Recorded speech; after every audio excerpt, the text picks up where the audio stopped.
My name is Carly, and this is how it all started, in a house too big for its warmth, and with a family that couldn't quite fit together right. I grew up in a city where the weather was as unpredictable as my mom's moods. I remember that morning, the clatter of dishes and the smell of burnt toast filling the air as Mom, Susan, moved around the kitchen. My stepdad, Richard, sat at the table, flipping through the newspaper, his glasses perched on the bridge of his nose. "You need to eat quicker, Carly," Mom snapped as I slowly spread jam over my toast. "I don't have all morning." I kept my eyes on my plate, counting the seconds.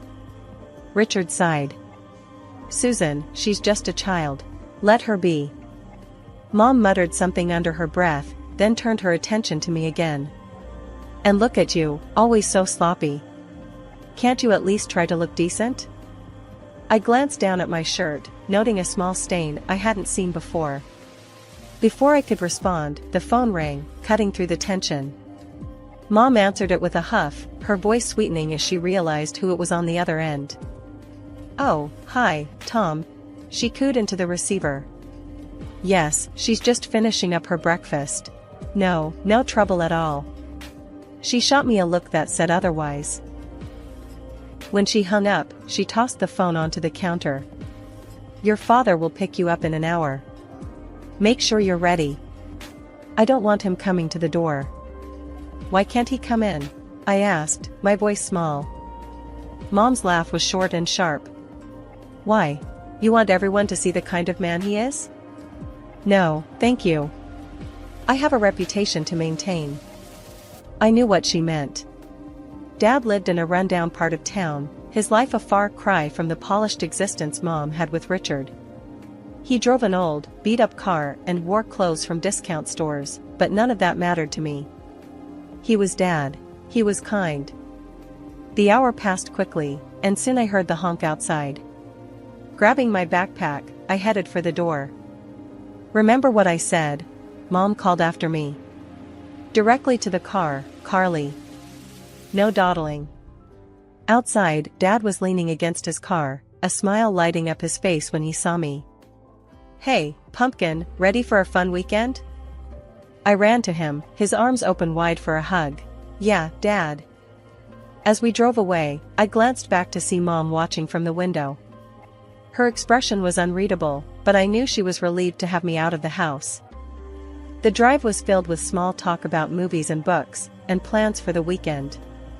Dad always made things simple, easy to understand, and never made me feel like I was too much or too little. He just accepted me as I was, and it was in those moments that I felt like I could really breathe. Life in our house took a turn when Mom announced she was pregnant again. I was 10, old enough to understand that this might change things, but not old enough to predict just how much. The day she told us, the kitchen had the sharp scent of lemon cleaner and the window was open, letting in the chatter of the neighborhood. I was doing homework at the table when she said it, just like that, no lead-in. "I'm expecting a baby with Richard," she declared, her eyes shining. Richard was there, his hand on her shoulder, both of them looking like they'd won something big. Richard grinned, patting my head a bit awkwardly. "You're going to be a big sister, Carly." Mom was watching me closely, like she was waiting for something more. "Well, Carly, aren't you excited? You'll have a little brother or sister." "Yeah, excited," I mumbled, but her stare made me nervous. She had this way of drilling into you with her eyes. Over the next few months, the house filled up with baby stuff, new furniture, clothes, and toys. Everything was shiny and expensive, the kind of stuff that never filled my own room. Mom's belly grew, and so did her obsession with the perfect family image she wanted to showcase. The day my sister Lily was born, I was at school. I found out when Richard picked me up, his face serious. "You've got a little sister now, Carly." Standing next to the crib, I felt clumsy and large. Lily was tiny, her face scrunched and red. I reached out, my finger lightly touching Lily's small hand. Her fingers curled around mine, and something tightened in my chest. "She's really cute," I admitted, a genuine smile breaking through. Mom watched us, her smile tight but approving. Just remember, Carly, babies take a lot of work. You'll need to help out and not make things harder. I nodded, used to her warnings. Life at home shifted dramatically. Lily's cries filled the nights, and my help was enlisted more often than not. Carly, grab the diapers. Carly, can you watch Lily while I shower? It was tiring, but it was also the most Mom had spoken to me in a long time. Yet, it wasn't the warm, sharing tasks I had imagined. It was orders barked between the wails and the little sleep. As days turned into weeks, and weeks into months, Lily's presence grew, as did the space she occupied in everyone's life but mine. My small corner room felt even smaller, my world reduced as hers expanded. I tried to find joy in it, in being the big sister, but often, it felt like I was just on the outskirts, looking in. Carly, don't be too loud. Carly, don't give her that, it's too small, she could choke. Carly, let's not bother your sister. Mom's constant instructions made it clear, I was the outsider in my own home, always stepping wrong, always too much or too little, never just right. When Mom told me I was moving in with Dad full-time, it didn't feel real. The news came out of nowhere on a cold Thursday evening. I was doing homework in my tiny room, the one that used to be a storage closet, before Lily came along. You're going to live with your father, Mom announced, leaning against the doorframe with her arms crossed. Her voice was flat, like she was talking about the weather, not changing my whole life.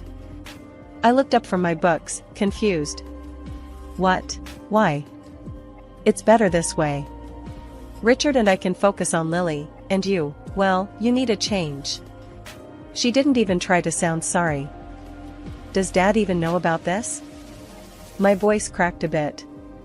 I wasn't sure if I was angry or scared, maybe both. He agrees. Thinks it's a good idea. She turned to leave, then stopped. Pack your things. He's picking you up tomorrow after school. The next day was a blur. Dad's car pulled up right after the final bell. I dragged my suitcase to the curb, feeling everyone's eyes on me. Dad jumped out to help, his face tight with worry. The drive to Dad's place was quiet at first. He kept glancing over, trying to read my face. You okay, Carly? I don't know, Dad. It's weird. Mom just kicked me out. Dad didn't answer right away. Look, it's tough, I know. But we'll make it work. You and me, okay? We're a team. Moving into Dad's apartment felt like stepping into another world. His place was small, cluttered with books and old furniture.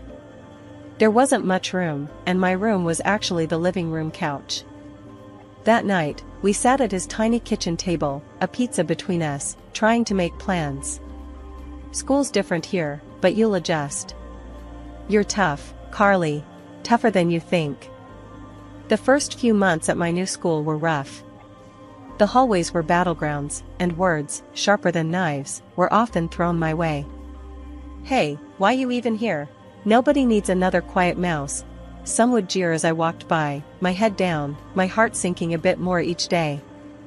One evening, as I slumped on the couch staring blankly at a textbook, Dad came in from his late shift, looking as worn as I felt.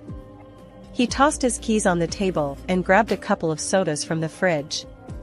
He handed me one and sat down across, his brow furrowed with concern. Carly, we need to talk about college. I've been doing some numbers, and well, I can't cover it. Not without some help. His fingers drummed on the table, a nervous habit of his. So, what does that mean?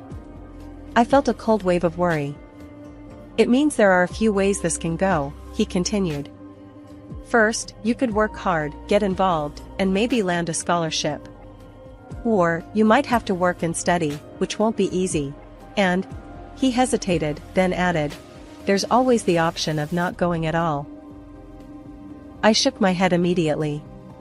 No, I don't want that. I'm not giving up on school. The determination in my voice surprised even me. Dad nodded, looking relieved. I hoped you'd say that. So, think you can step it up? Maybe join some clubs, get your grades up?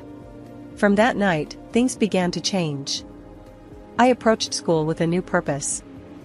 Avoiding wasn't an option anymore. I started showing up early, staying late, and getting involved wherever I could. It wasn't easy at first. The library became my refuge, the place where I could escape the whispers and focus on what really mattered. One afternoon, Mrs. Jenkins, the school librarian who had taken a quiet interest in my frequent visits, approached me. "You're here a lot, Carly. Ever thought about helping out with the school radio? We need someone to manage the broadcasts." I hesitated, the idea of putting myself out there was terrifying. But then, I remembered Dad's words and my promise to myself. "Sure, I can help out," I managed to say. "Great. There's a meeting after school today. You should come," Mrs. Jenkins said with a smile, and just like that, I was involved. Working with the school radio was nothing like I imagined. It gave me a voice, quite literally, and people started seeing me differently. "Hey, that was a cool segment yesterday," someone would say, and I'd nod, a small smile creeping up. I even surprised myself by running for a student council position. Standing in front of the school, delivering my campaign speech, was one of the scariest things I'd ever done. "I'm here because I believe we can all do better, together," I declared, my voice shaking less with each word. When I won the presidency, even if only for a few weeks, it felt like a victory not just for me, but for anyone who had ever felt underestimated. By the end of high school, my efforts paid off. I received a grant to study finance in college, a field I had grown passionate about thanks to all the budgeting I did with Dad at home. It was more than just an escape from my situation, it was a chance to redefine it. The night I got the acceptance letter, Dad and I celebrated with cheap takeout pizza. "I'm proud of you, Carly. You did it," Dad said, his eyes misty. Leaving for college was bittersweet. I was ready to start fresh yet again, but leaving Dad and our little cramped apartment tugged at my heart. As I packed my bags, he came over with an old radio.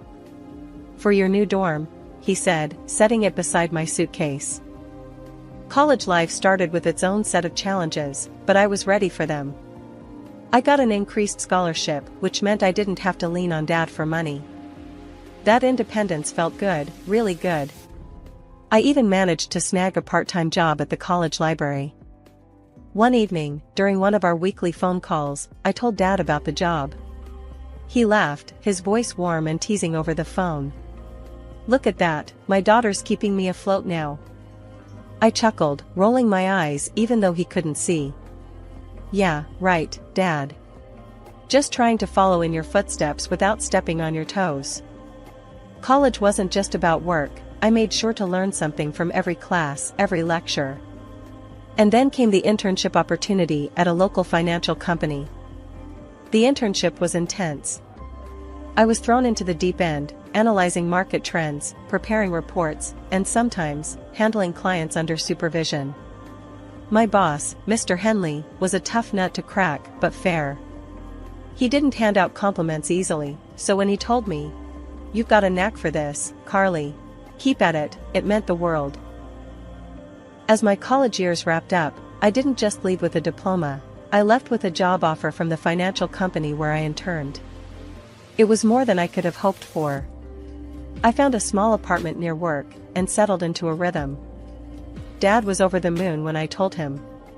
"That's my girl, making waves," he'd said on the phone, and I could practically hear his grin. A couple of years into my job, I was climbing the ladder, making a name for myself in the firm. It was at a party thrown by one of my former classmates that I met Arnie. He was funny, smart, and had a kindness in his eyes that drew me in. We started dating, and it wasn't long before I felt like he should meet Dad. The day came, and I was a bundle of nerves. We drove to Dad's place, Arnie with a bottle of Dad's favorite whiskey in hand as a peace offering. Dad opened the door, saw Arnie, and the first thing he said was, "So, you're the young man making my daughter smile like that?"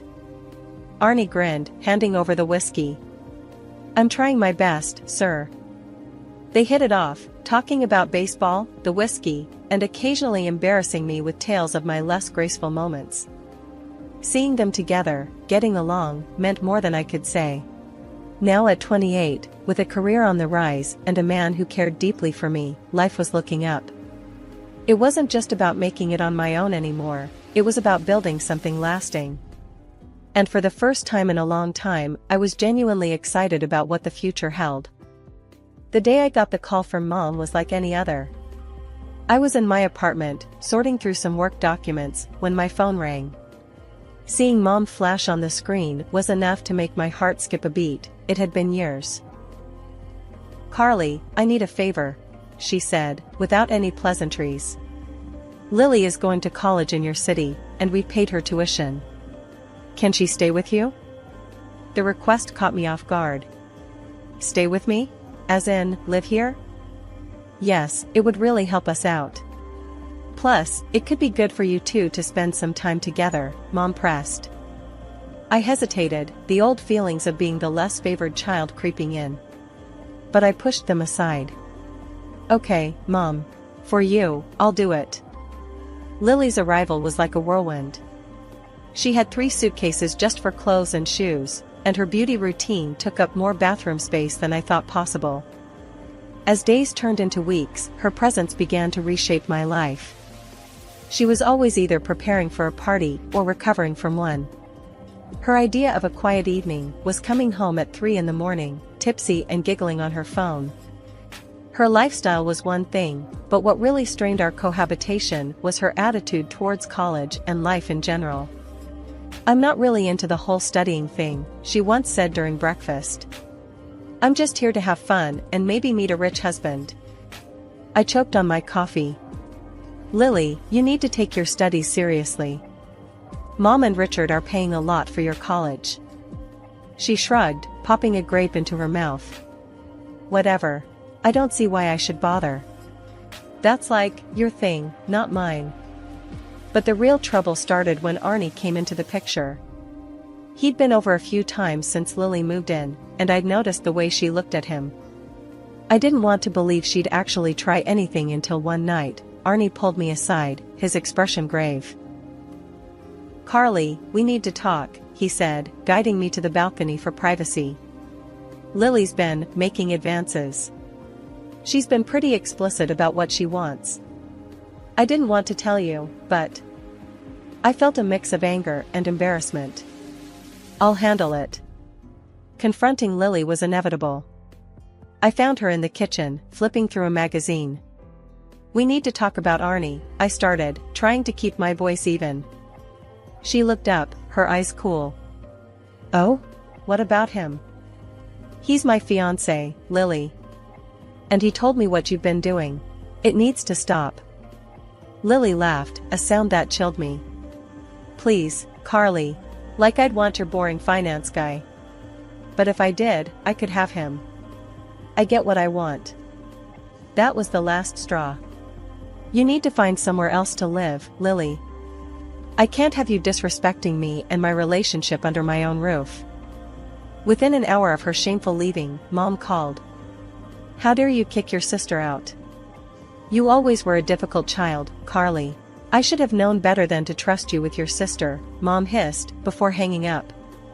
Sitting alone in my suddenly quiet apartment, I realized that no matter how hard I tried, it might never be enough for them. But as I looked around, I knew I had to protect my peace, my life, and my future with Arnie, even if it meant distancing myself from the family chaos once again. It had been 2 years since the fallout with Lily and the harsh words with Mom. My life had found a smoother rhythm, one filled with work achievements and quiet moments with Arnie.